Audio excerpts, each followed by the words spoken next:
Merci, Monsieur le Président, Madame la Ministre, Monsieur le rapporteur, Mesdames et Messieurs les députés, mes chers collègues, nous y voilà. La France va inscrire dans sa loi le père facultatif et permettre la venue au monde d'enfants sans père. Mais qui êtes-vous pour vous permettre une telle mutilation? Est-ce à dire qu'un père est inutile? Assumez de dire qu'un père n'est pas nécessaire. Assumez de dire que vous ne devez rien à vos pères. C'est précisément cette société-là que je ne veux pas. Celle qui dit qu'elle se fait toute seule. Celle qui dit que l'autre n'est pas nécessaire. Alors pour moi, voyez-vous, il n'y a pas plus grand que l'homme. Et vous le piétinez, vous le réduisez à rien, à ses gamètes, à 1/60 millième de millimètre.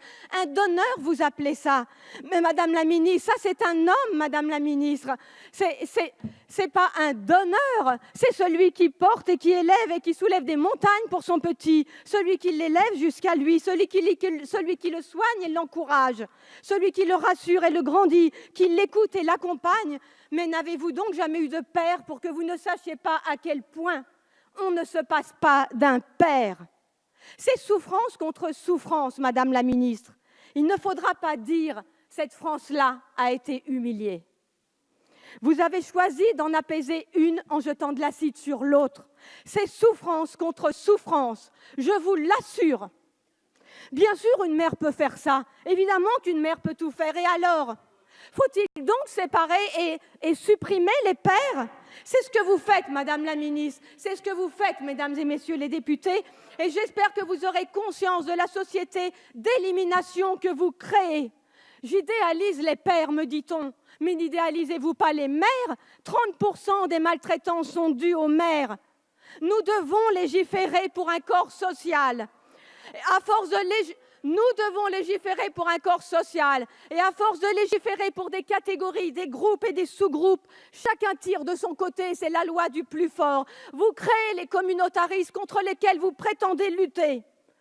L'enfant est le témoin privilégié de la force de l'homme. Et lorsque l'homme devient père, cette force se transforme en service au plus petit. Lui seul peut apprendre ça à l'enfant et conjure ainsi la loi du plus fort. Et vous choisissez de faire sans eux, de ne prendre d'eux que ce qui vous intéresse, leurs gamètes, et de jeter le reste.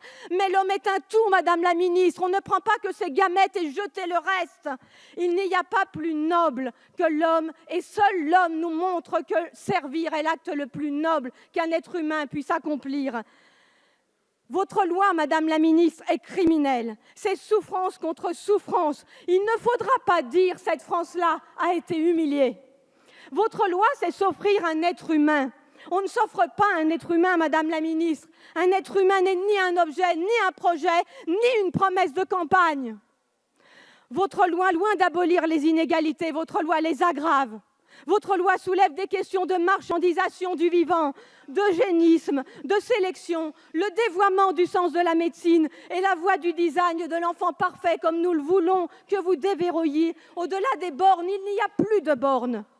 Ce n'est pas le droit qui refuse un enfant à ces femmes, c'est la biologie. Il n'y a ni discrimination, ni inégalité, et vous le savez très bien.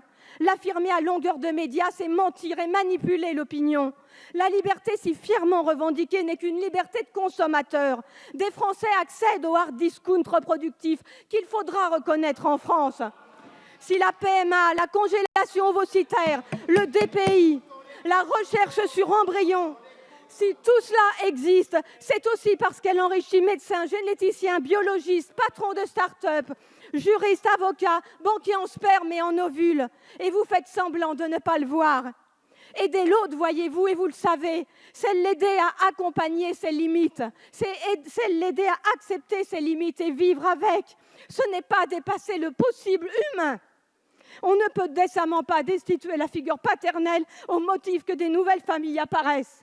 Produire des enfants sans père est une atteinte aux droits de l'enfant. Donner à des enfants des parents toujours plus vieux n'est pas un progrès social. Donner une mère seule pour famille n'est pas un progrès social. C'est antinomique avec votre plan pauvreté, antinomique avec vos politiques d'aide à la famille. Et vous le savez très bien, comme vous savez que ce qui est vrai aujourd'hui n'est pas vrai demain, comme l'amour ou l'intention. Vous savez tout cela, mais vous cédez à la société gouvernée par ses seuls désirs. Vous cédez à la société gouvernée par aux frustrations et vous cédez à cette conquête de droit à l'infini, comme si la liberté s'y trouvait. Quelle leurre! Vos arguments nient le bon sens. Au nom de tous les enfants qui ont manqué de père. Je suis obligé de couper le micro. Je vous en prie.